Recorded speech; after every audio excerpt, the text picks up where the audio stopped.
On attaque le chapitre sur la trigonométrie en première. Mon objectif, c'est que tu comprennes parfaitement de quoi il s'agit. Entre le cercle trigonométrique, le cosinus, le sinus, mon objectif c'est d'expliquer avec des termes simples ce qu'est la trigonométrie pour que tu comprennes parfaitement ces notions.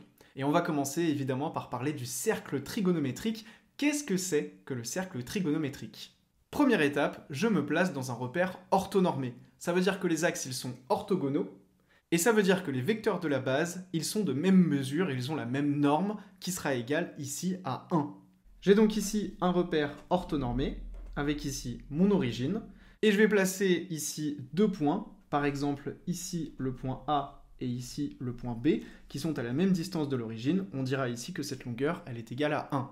On a donc un repère orthonormé OA, OB, avec OA qui a une norme égale à 1 et OB qui a une norme également égale à 1. J'ai donc ici un repère orthonormé et je te le rappelle ici, hop, mes axes sont orthogonaux.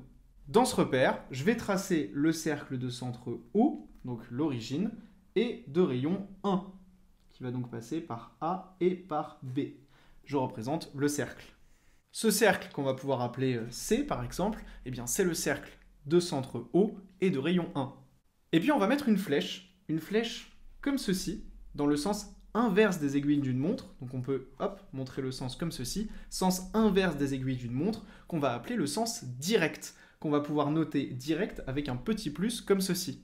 Et bien ce cercle, qui est dans un repère orthonormé, de centre O de rayon 1, dans le sens direct, on l'appelle le cercle trigonométrique, tout simplement.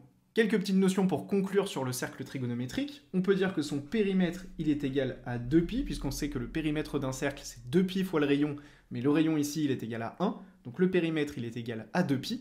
Et on va pouvoir placer des points à l'intersection entre le cercle et mes axes. Donc ici, le point A, le point B. Ici, je peux placer le point C. Et ici, le point D.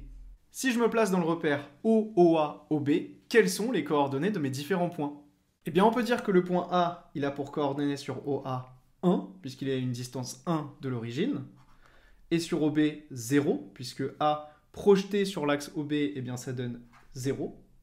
Le point B en revanche, si on projette ses coordonnées sur l'axe OA, eh bien on voit qu'il correspond à 0. Par contre, il a une distance 1 de O sur l'axe OB, donc ici ce sera 1.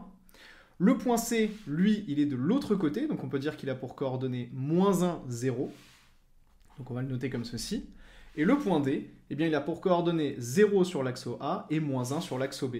Donc 0 sur l'axe OA et moins 1 sur l'axe OB. Voilà pour les coordonnées de ces différents points sur notre cercle trigonométrique dans le repère OA, OB. Et on a ici introduit la notion de cercle trigonométrique. On va maintenant apprendre à travailler avec.